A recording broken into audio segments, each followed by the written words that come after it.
Amazing JoJo here. Today I'm going to teach you how to build a crowd using my top secret technique, the crowd goes wild. Let's not waste any time on this. Let's jump right into it. Every crowd starts with one person. You have to grab the attention of one person. To do that, you need four things: sound, color, motion, break the ceiling. Sounds, you can honk a horn, you can ring a bell, tap your wand on the ground, you could use the cups to make noise. I personally prefer the sound of the human voice. The human voice is the most beautiful sound in the world. If you hear a horn honk, honk, honk, honk, you're programmed to look. Am I going to get hit by a truck? Is there a bus coming? A bicycle? If I just look out and say, hey, how you doing? It has the exact same effect. They have to look at me. Do I know this guy? Is he talking to me? It sounds like he knows me. They have to look. The difference is, instead of scaring my audience, I'm creating a mystery. Before they even lay eyes on me, they're wondering, who is this guy? Now when they look at you, you have to be doing something. If you need motion, if you're just standing there with your hand in your pocket, oh no, I don't know him, it's over that fast. You have 1 second to grab their attention. That is your window of opportunity. Now I used to do the floating cigarette for this. I used to do the flying playing card. These days I like the dancing cane. It's bigger than a cigarette or a card, so it can be seen from further away. Plus it has the added advantage of looking like a magic wand, so when they look, they instantly can say, oh, he must be a magician. He's going to do a magic show. Just as powerful as putting a sign on your table that reads magic show. So if you need to draw in people that are walking by to catch their attention, highly recommend the dancing cane. It's been one of my favorites for many years now. So, color. Color is the most misunderstood of all principles. You do not need to be decked out like a clown. You do not need every color of the rainbow. You need two contrasting colors. Red and white, blue and gold. I personally like white, black. White has every color of the rainbow, black none of the colors of the rainbow. That creates the highest contrast possible. It's no accident that Michael Jackson was wearing white socks with his black pants jacked up. He's a dancer. He wanted to call attention to his feet. That's what he wanted you to look at, so that's where he created the highest contrast possible. So, if you're going to be doing the dancing cane, for example, you don't want to be wearing a black shirt. Black cane can't be seen against a black shirt. You want to wear a white shirt. Black cane will stand out on a white shirt. Everybody will be able to see it. So always be thinking about your contrast within your colors. Now, you got your sound, color, motion. Now you need to break the ceiling. What is break the ceiling? The crowd goes wild. This is your ceiling. You need to break that ceiling. You need to get people to look up. That is the glue. That's what binds everything together. That's what captures the audience. If you don't break the ceiling, you don't have their attention. Oh, they could be sitting there politely clapping for you, but they aren't really paying you attention. Dad's thinking about work. Mom's wondering if Dad's sleeping with the secretary. Kids think about homework, school, friends, video games. They're just sitting there going through the motions. You don't really have their attention. And these principles, these techniques, these are not just for street magicians. These are for everybody. Case in point, Lance Burton, Hacienda Hotel. 1992, you hear the announcer's voice. The use of flash photography is not allowed. The curtain opens. There's a white handkerchief spinning in the center of the stage all by itself. It's got to be 10, 15, maybe even 20 feet long. It's lit up by this black light, giving it this eerie glow, and then suddenly it takes off, flies over the heads of the audience, behind your back, goes behind the stage curtain, comes out the other side. Everybody's looking everywhere, and there's Lance Burton standing on the center of the stage. Sound, the announcer's voice. Motion, the handkerchief spinning. Color, the contrast between the white fabric, the black light, and then he breaks the ceiling. These principles are for anybody and everybody. You've been falling for these your entire life. You've just never realized it. Think back to meeting your teacher, first day of school. She's probably writing her name on the blackboard. You have the sound of the chalk screeching across the blackboard, the motion of her hand moving, the contrast between the white chalk, the blackboard. She's got her hand up, she's breaking the ceiling. These principles apply to anybody and everybody that needs to capture the attention of an audience. So you've done your sound, your color, your motion, you break the ceiling. You have a guy standing here watching. Maybe more, hopefully more, but at least one person is standing there watching. We now need to pull him in and use him to build the crowd. To do that, I'm going to drop my line on him. It's an easy line. It goes like this. You want to see a magic trick? Sure, man. Come on over. I'll show you a magic trick. I don't mind. It's not like I'm busy out here today. That's the line. I'm going to break this line down. I'm going to explain it to you bit by bit so you understand the psychology behind it, because most magicians do not understand this line. I get a lot of flack about this line. You can go through my YouTube channel, you'll see people posting stuff like, oh, you shouldn't ask if you want to see a magic trick. He might say no. Let's clear this up right now so you understand this. I'm not asking him if he wants to see a magic trick. I'm telling him he wants to see a magic trick. You want to see a magic trick. Sure, I'm answering the question for him. He doesn't get the opportunity to say no. You want to see a magic trick? Sure, man, come on over. I'll show you a magic trick. See, this is a sales technique. They're worried that, salesmen won't say, do you want to buy a car? He'll say, do you want to buy a red car or a blue car? Because that way he won't get to say no. But the thing is, a really good salesman knows when to close the sale. I already know he wants to see a magic trick because he's standing there watching me do it. I'm doing the dancing cane. There's a guy standing there. The crowd goes wild. Oh, you want to see a magic trick? Come on over, man. I'll show you a magic. I know he wants to see a magic trick because he's standing there watching me do it. I don't just drop that line when people randomly walking by. I wait till I know someone's paying me attention. That's when I drop the line on them. It's a very powerful line, and it works. And you'll notice that, you want to see a magic trick? Sure. Come on over. Notice that I'm waving him in with my hand as I take a few steps away from him. That's very important because the human brain does not think in words and language. You think in pictures and images. When you dream, it's in pictures. This image of me waving him in and taking a few steps away from him sends a signal to his subconscious brain that just screams, follow me. It is much more powerful than anything I could possibly say with my mouth. Come on over, I'll show you a magic trick, I don't mind. It doesn't matter if he actually comes over or not. He may be standoffish, he may not trust me, he may not know what I want, he may think I'm trying to pitch him a timeshare or something. So if he stands back, that's okay, because I'm not even going to pay him attention. I'm going to turn away from him, and I'm not even going to notice if he comes forward or not. I'm going to immediately put focus on these cards that I'm going to ready to do a card trick for him. It's the same concept as motion. I'm doing something for people to look at because I don't want them looking at him, I want them looking at me. So I'm going to immediately start doing something with these hands, and I'm going to begin to show him this magic trick. And as I do this trick, it is inevitable that somebody's going to walk by and say, hey, what's happening over here? What's this guy doing? And they're going to stop. They're going to start to watch. Now, if you have a situation where it's slow and there's not a lot of people walking by, and you do the whole trick for a guy and nobody stops to watch and paying you attention, it basically means it's too slow. You need foot traffic for this to work. You can do a couple things in this situation. You could slow down and spend more time with this trick, stall, drag it out so that there's more time for someone to walk by and take notice. Or you could just work the trickle. You could do your show for this one group and hopefully they'll give you a little something. Or you can do what I like to do, and that's just take a break. Go get something to eat, come back later. Why bust your chops for $1 when you can save your energy, come back when it's busy? So we've got this one guy, we're showing him a card trick. Somebody else walks along and says, hey, what's going on? They stand over there and watch. They may come closer, they may stand off. It doesn't matter. Really doesn't matter. As soon as I'm done this trick for this guy, I'm going to immediately put my focus over here. I'm going to walk away from him. You want to see a trick too? Come on over, man. I got a trick you like. I got my big trick, the one they all like to watch me do. I'm going to immediately flip over to my attention to this person over here. Now, I get flack on this too. Oh, you shouldn't turn your back on your audience. That's not good stage manners. So what? There's nothing in the rule book that says I have to be a polite magician. What they're really afraid of is if I turn my back on this guy, he's going to slip off and sneak away when I'm not looking. When other people see him leave, they're all going to want to leave too. It's not going to happen because I've already reframed the situation to my advantage. I'm done with you, sir. I'm dismissing you. I walk away from you. You guys want to see a trick? I'm going to do this immediately before he has the opportunity to walk away. I'm not going to react to this guy walking away. I'm going to immediately, you want to see a trick too? Shift the attention. The focus comes over here.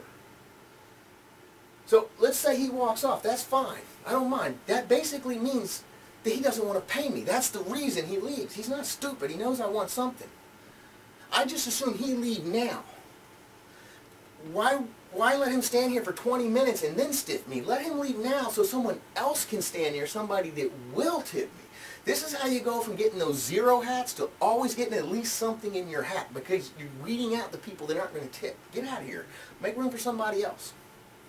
And it's not going to matter. It really won't, because while I'm showing these people a trick, say I do the handkerchief trick, I'm going to make the handkerchief disappear. While I'm doing this trick, somebody's going to walk by and say, oh look, something's going on. I think he's doing a magic trick. Let's go watch. So here I am showing these people a trick. Someone else comes along as soon as I'm done.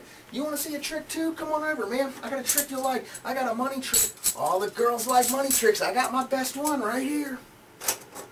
So now they come over. I got 2 groups now. Let's say they stay. So now I have 2 groups.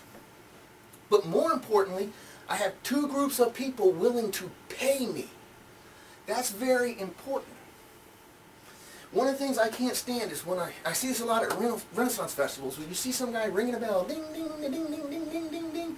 We're going to do the magic show, ding, ding, ding. Come on over, let's watch the magic show, ding, ding, ding. Oh, come on, Mom, let the kids see the magic show, ding, ding, ding, ding, ding, ding, ding. But what is that? That's not performing, that's begging. If you're going to beg people to stand here and watch you, you might as well just beg them for spare change. It's easier and faster. A great magician knows he is a great magician. He doesn't beg people to stand here and watch him. He knows people want to stand here and watch him. You want to see a trick? I got one you'll like. I know you're going to like this trick. If you say that with confidence, they will believe you. They don't want to see you fumble around with your props trying to figure out what you're going to say next. They want to see confidence. Everybody knows girls are attracted to confidence. Everybody's attracted to confidence. I don't need to wait for these people to clap and tell me what a great job I did. I don't need their validation. I know it's a good trick. I've been doing this trick for years. You don't have to clap for me. I already know. I'm going to walk away from them and start showing them a trick. If you project that confidence, they'll know it's going to be a good trick. They're going to want to stick around. Okay.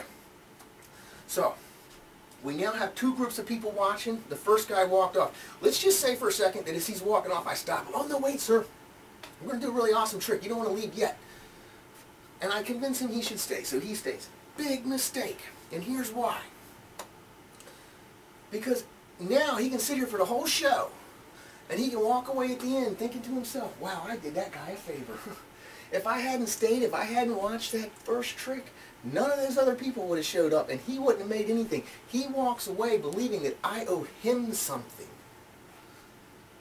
That's part of the line. It's built into the line. I'll show you magic. I don't care. It's not like I'm busy. That's a psychological switch in their brain. It flips this switch.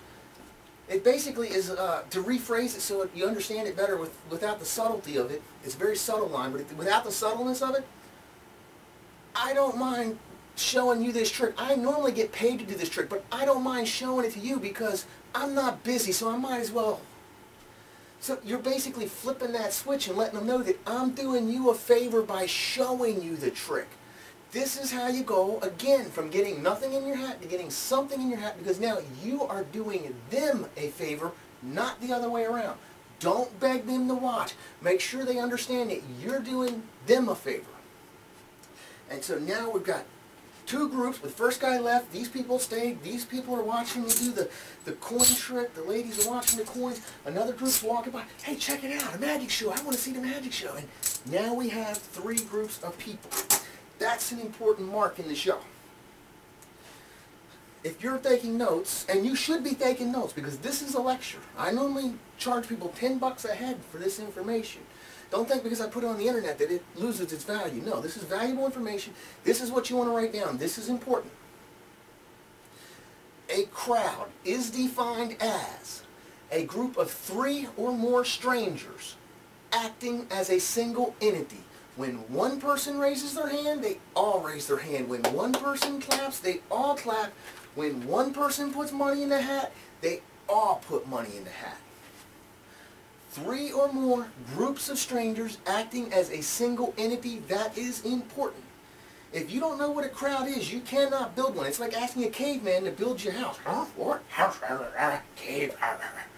You have to know what a crowd is. Group of 3 or more strangers acting as a single entity. If you have a tour bus with 20 people on it, that is not a crowd. That is one group of people. You need 3 groups of strangers, groups of people that do not know each other.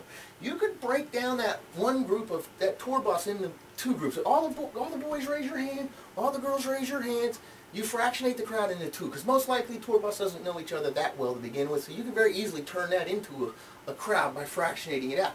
I personally find it easier just to pull more people in, but if it's a slow day, I'm not going to let 20 people just walk away. I'm going to do my best to turn them into a crowd so I can use crowd mentality to my advantage. Okay, so we now have the three groups of people, three groups of strangers. It's time for a very important decision. Do we continue building this crowd so that we have a bigger crowd? Or do we try to turn the tip now? Do we try to get these people to pay us? And that's going to depend on the conditions on the ground. How long did it take me to get this far? Is it taking me 20 minutes? Has it been a struggle? How many people are out there? Because three groups of people, we're talking 3 families of 4, we're talking 12 people. Is there another 12 people out there? Because I don't want to just do another trick and get another group to join. It's a bigger crowd. It should attract more attention. If I get 3 groups of people, that's 12 people, I do another trick, I want 3 more groups of people. I want 24 people to join me. If I don't think I can get 24 people, if there's just not a lot of traffic, I'm just going to go ahead and turn this tip and then start over. So for the sake of this tutorial, for the sake of what we're doing here today, let's just assume it's kind of a slow day, and I'm going to go ahead and turn the tip now. I'm not going to, go ahead and keep struggling. And the reason for this is because most likely, most of the people watching this are probably inexperienced, and they're probably going to be working smaller pitches. So let's just go ahead and focus on how to turn this tip now. And we're going to come back later, and we're going to cover drawing the bigger crowds and get more into detail on this. Right now, I'm going to show you my technique. You may have noticed that I have 2 hats. I have the hat on and I have a hat out.